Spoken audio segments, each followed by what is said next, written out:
시퀀스를 위한 딥러닝, 텍스트 데이터의 이해. 이번 장에서는 텍스트 데이터를 어떻게 가공 처리하고 RNN으로 연결해서 사용할 수 있는지 케라스의 기능에 대해서 살펴보도록 하겠습니다. 워드 임베딩에 대해서 알아보도록 하겠습니다. 이 워드 임베딩은 단어를 벡터로 표현하는 방식입니다. 보통 이제 단어를 256차원이나 512차원으로 표현을 하는데요. 보다 큰 어휘를 다룰 때는 이제 어휘 사전을 조금 더 크게 1024차원까지 늘리기도 하고 더 그 이상으로 늘리기도 합니다. 그래서 이제 단어 임베딩이라고 하는 기법은 이제 여러 가지 기법이 있지만 우리가 문자로 되어 있는 자료를 숫자로 바꾼다. 숫자 중에서 벡터 형태로 바꾼다. 이렇게 보시면 되겠습니다. 단어 임베딩 방식은 여러 가지 방식이 있는데요. 그 중에서 원핫 인코딩 방식이 있습니다. 원핫 인코딩. 앞에서 저희 원핫 인코딩 여러 가지 예제로 보셨었는데요. 이 원핫 인코딩은 한 개만 핫하고 한 개만 1이고 나머지는 다 0으로 구성되어 있는 제 인코딩 방식이었습니다.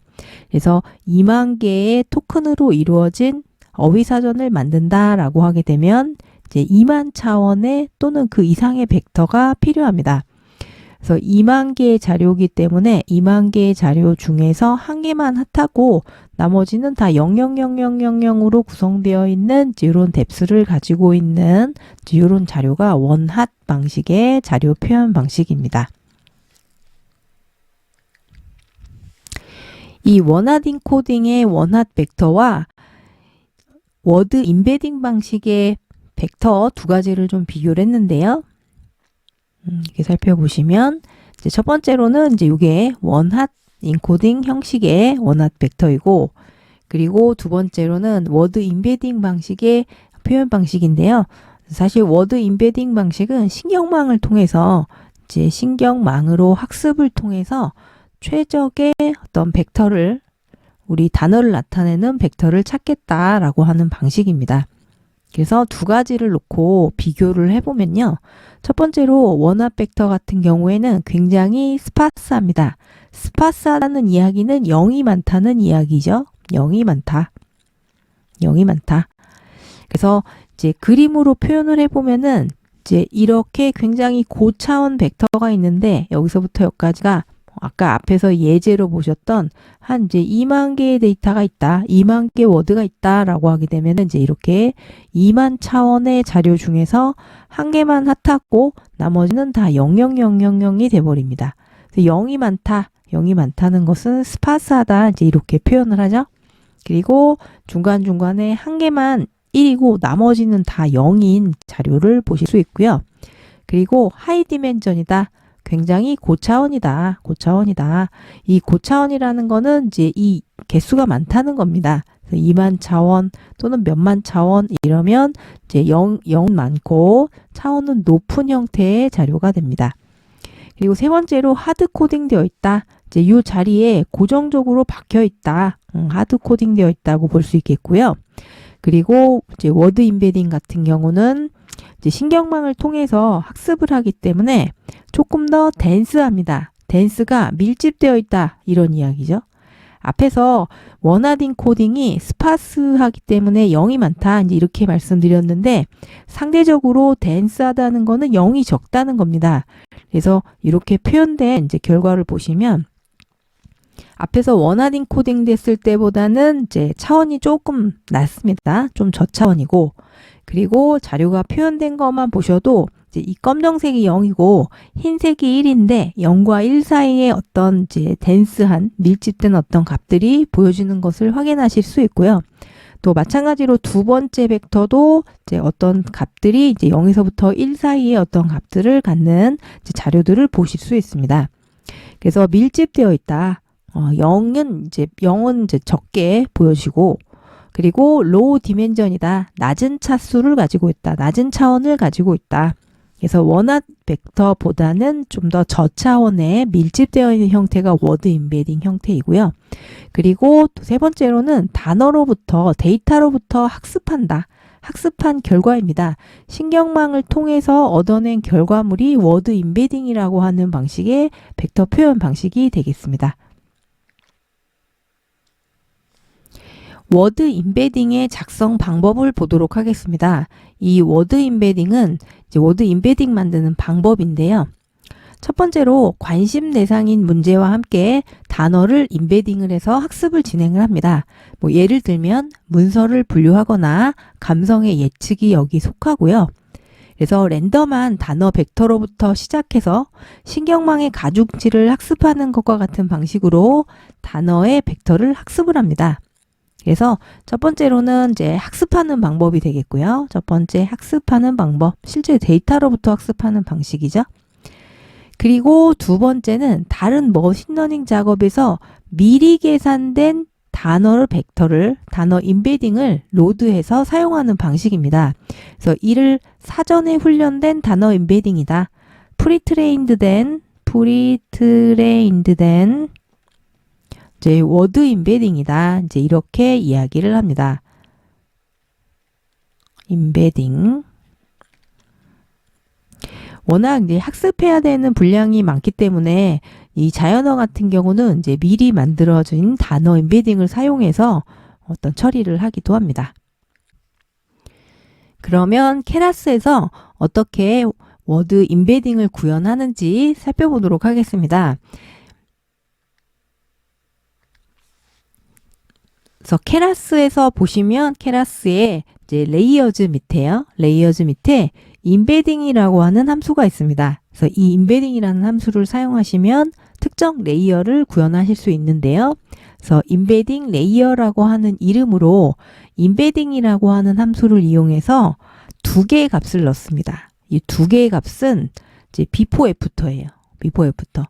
원래는 1000개의 단어를 가지고 있는 원핫 벡터가 들어갔을 때 64차원까지 줄이라는 이야기입니다. 그래서 이전에는 이제 1000개의 뎁스를 가지고 있는 원핫이 들어오지만 그 64차원으로 줄여서 더 덴스하게 줄이라는 거죠. 그렇죠? 줄인 후에 이제 64개의 벡터 크기를 가지고 있는 64개의 크기를 가지고 있는 벡터로 변환해라. 이제 이 이야기가 되겠습니다. 그래서 뭐 저희가 데이터가 뭐 예를 들어서 한 뭐 25,000건의 데이터가 있다. 25,000건의 데이터가 있고 그리고 뭐 예를 들어 시퀀스 랭스가 500개다. 이제 시퀀스 랭스죠. 시퀀스 랭스가 500개인데 이전 상태인 1000개의 랭스를 가지고 있는 벡터가 들어온다. 원핫의 뎁스가 들어온다고 말씀드렸죠. 1000개의 어떤 뎁스를 가지고 있는 자료가 들어온다. 뭐 이런 거죠. 예를 들면은 이제 이렇게 1,0,0,0,0,0,0,0,0,0 해가지고 여기가 몇 개? 1000개로 구성되어 있는 이제 1000차원의 어떤 자료들이 들어간다는 거죠. 그죠? 요런 값이 들어가면 얘를 어떻게 바꿔주느냐? 똑같이 25,000건의 데이터, 그 다음에 똑같이 시퀀스 랭스 500개의 시퀀스 랭스를 가지고 있고, 그리고 이 1000이라고 하는 이제 이전 차원을 줄여서 몇 차원까지 바꿔준다? 64차원으로 바꿔준다. 저희가 이제 64차원으로 바꾸라고 했죠. 그렇죠? 그래서 이후에 몇 차원으로 바꿔줄 것이냐.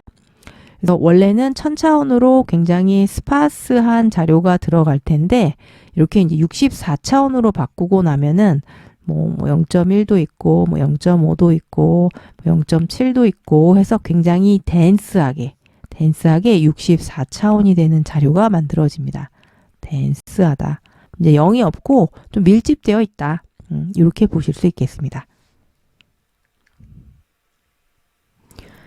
프리트레인드 된 워드 벡터에 대해서 설명드리도록 하겠습니다. 프리트레인드 된 워드 벡터는 미리 학습을 시켜놓은 워드 벡터입니다. 그래서 이 벡터를 가지고 와서 우리 데이터에 대입해서 사용하시면 되는 이제 데이터 셋입니다. 그래서 이제 유명한 이 워드 벡터가 글로브라고 하는 워드 벡터가 있고요. 글로벌 벡터즈 포 워드 리프레젠테이션 해서 이제 이미 만들어진 이제 워드 벡터이고, 여기 보시면은 이제 글로비 64b.g 파일 형식으로 되어 있는 벡터입니다. 여기 보시면은 이제 뭐 300차원의 벡터를 가지고 있고 한 822MB 정도를 다운로드 받아서 사용할 수 있다라고 하고 있죠. 그렇죠?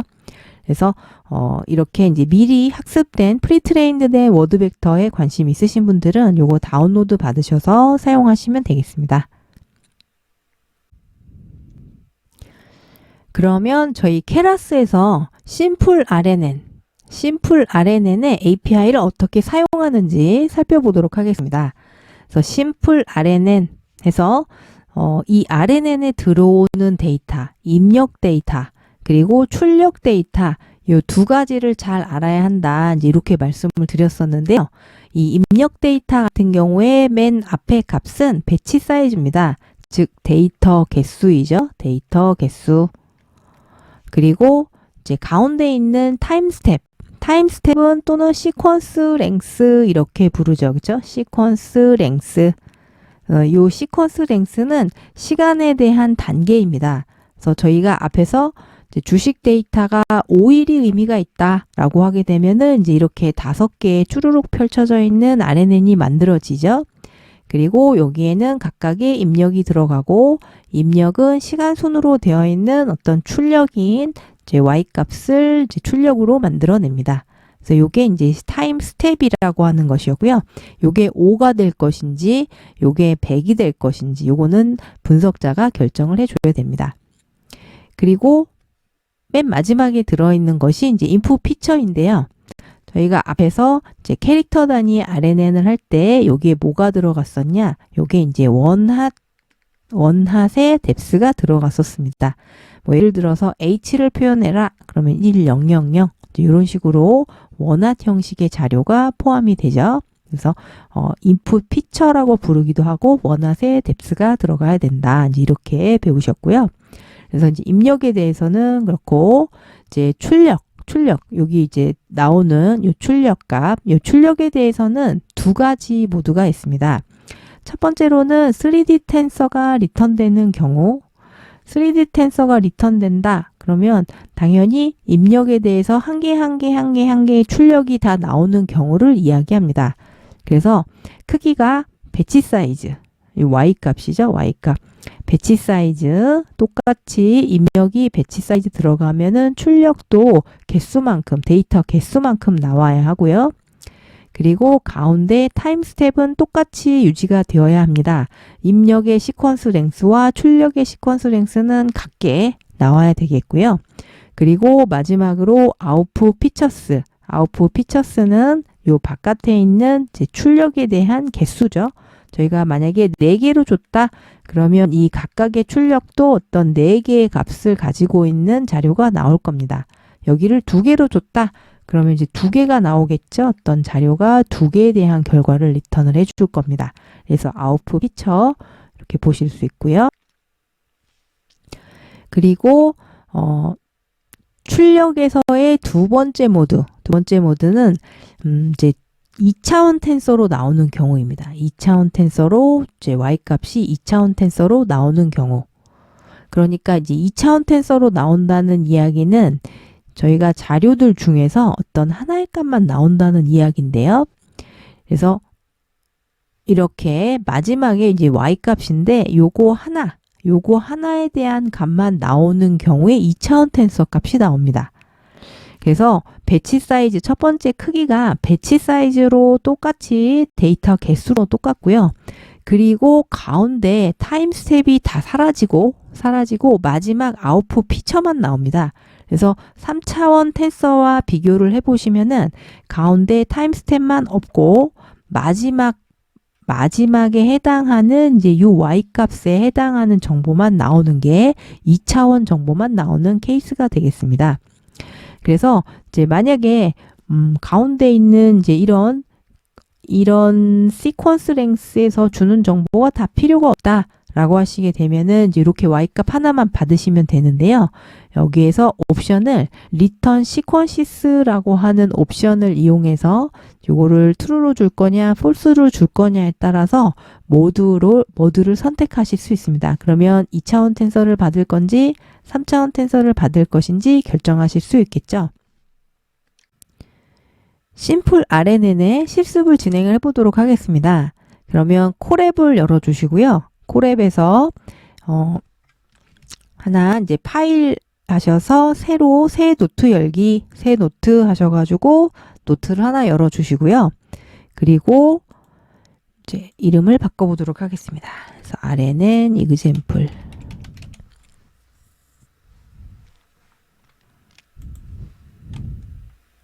네. 그래서 이렇게 하나 만들어 주시고, 그리고 이제 케라스를 또 임포트 해가지고 진행을 하도록 하겠습니다. 그래서 임포트 해서 저희 텐서플로우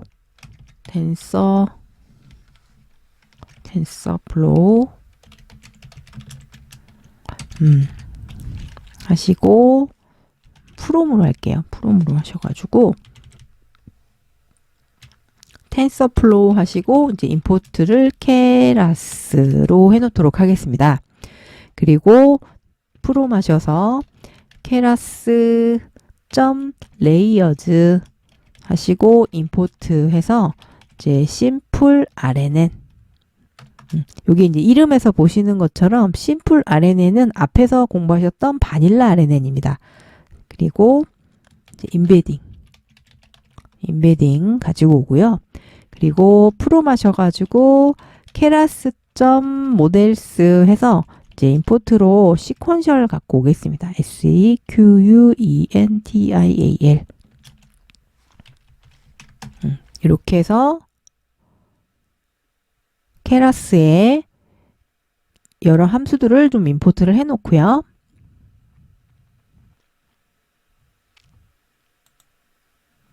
그리고 이제 저희 간단하게 모델 한번 구성해 보도록 하겠습니다. 그래서 모델 하셔가지고 시퀀셜 이렇게 만들어 줄 거고요. 그리고 또 모델에 이제 add 하셔가지고 이제 차곡차곡 쌓으시면 됩니다. 그래서 저희 앞에서 워드 임베딩을 하기 위한 이제 임베딩 레이어를 둘 건데요.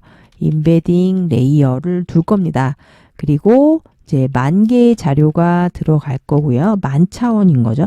10,000차원의 자료가 들어갈 것이고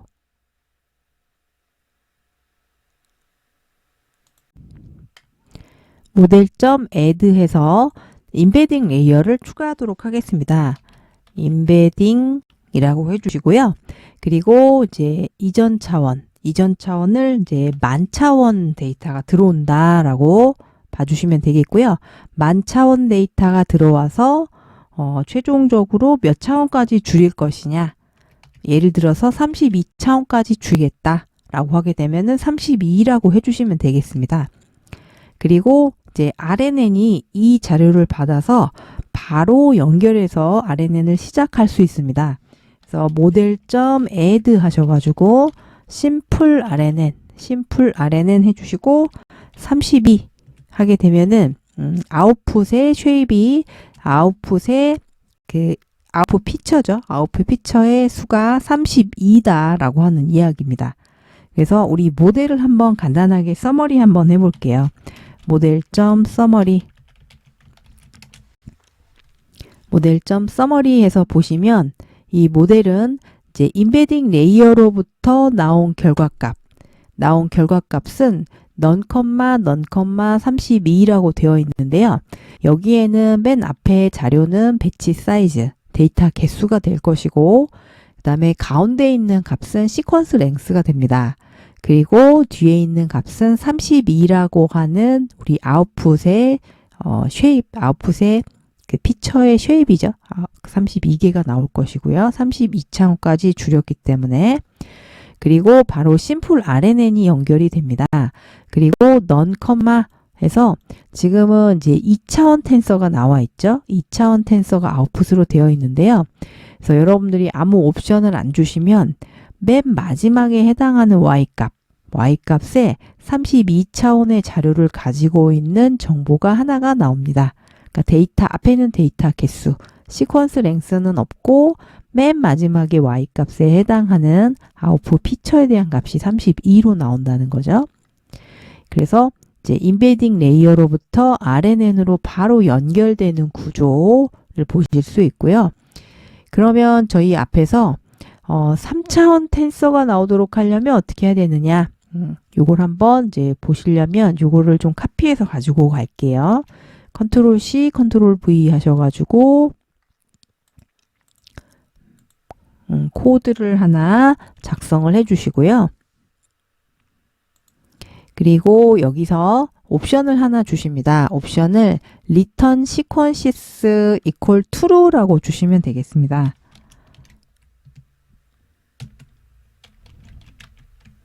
return 언더바 sequences 하셔서 true라고 주시고 나서 서머리를 한번 해볼게요.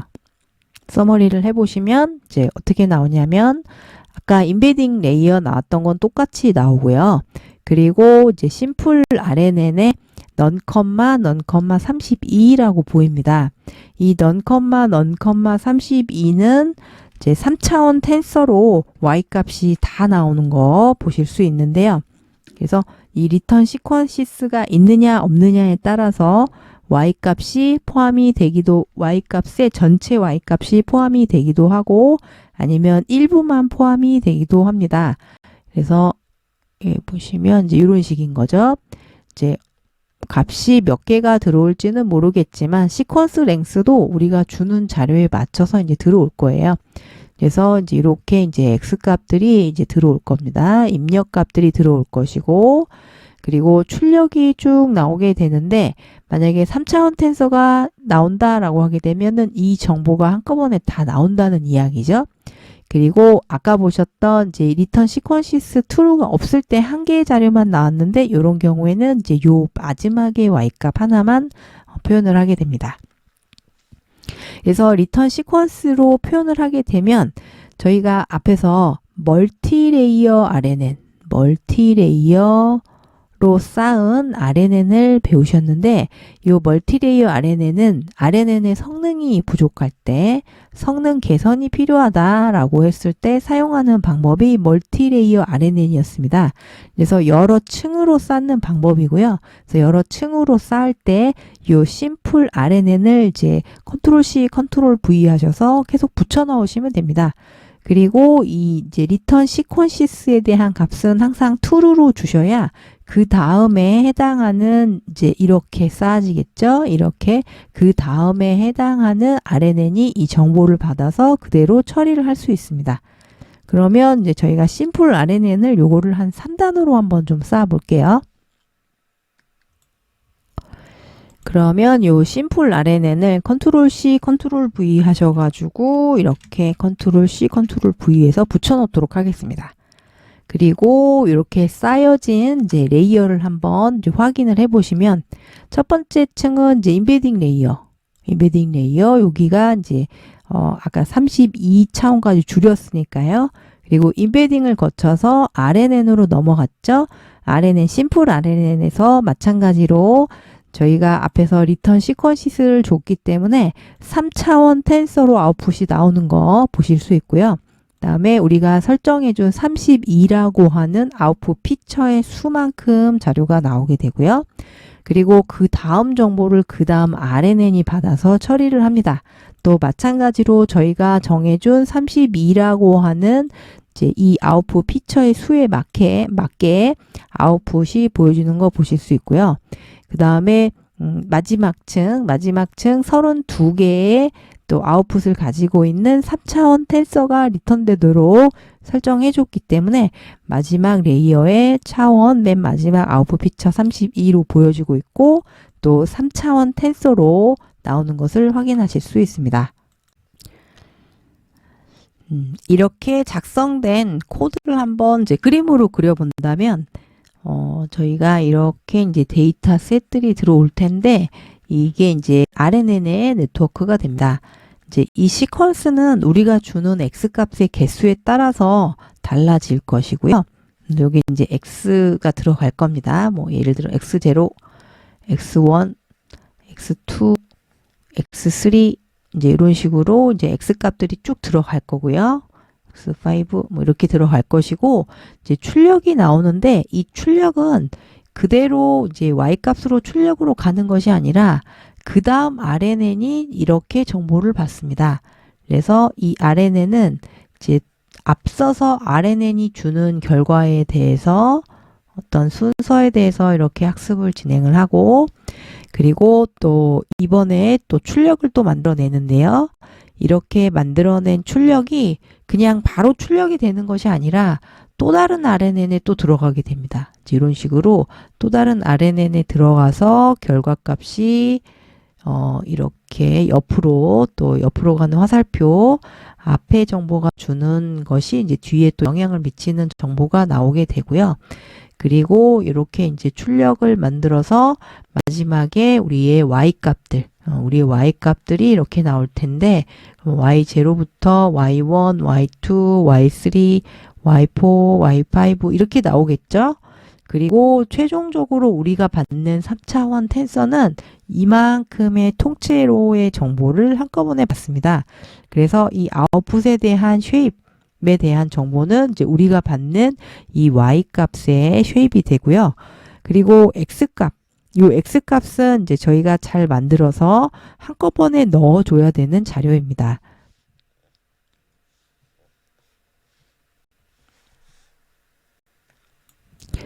그러면 만약에 저희가 마지막에 이제 이 리턴 시퀀시스가 다 지금 true라고 되어 있는데 만약에 하나가 이쪽이 true가 아니라 여기 false다. 여기 이제 지워진다 라고 한번 생각을 해보시면 이제 이런 식으로 이제 지워지겠죠.